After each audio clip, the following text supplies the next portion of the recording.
Crédit Agricole, toute une banque pour vous.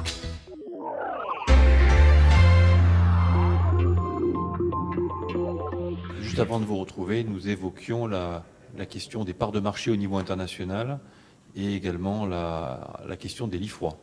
On a parlé de fiscalité, on a parlé de devenir de nos collectivités, on a parlé aussi beaucoup comment on pouvait travailler ensemble plus efficacement, plus rapidement.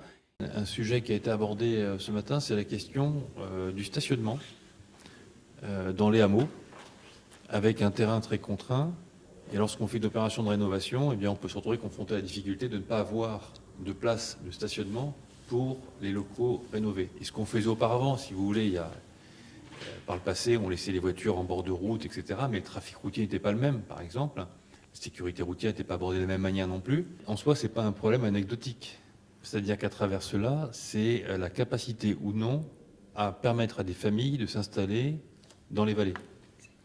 Donc on est sur des problèmes très globaux derrière ça. Je ne vous parle pas du stationnement en station, qui est encore différent, si vous voulez, mais qui est un autre sujet.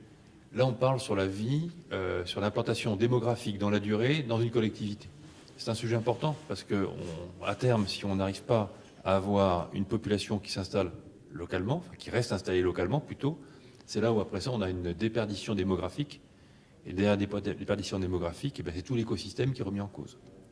De la même manière, on a évoqué la question du loup, qui est un sujet important aussi, parce que derrière la question du loup, et il faut toujours l'agréger avec les activités d'élevage, parce que c'est le terme du plan qui a été mis en place, eh bien, derrière cela, c'est la question de l'entretien des pâturages, la question de la survie d'une type de profession.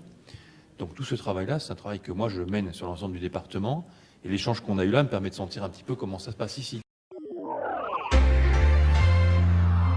C'était votre reportage Savoie News avec le Crédit Agricole des Savoies.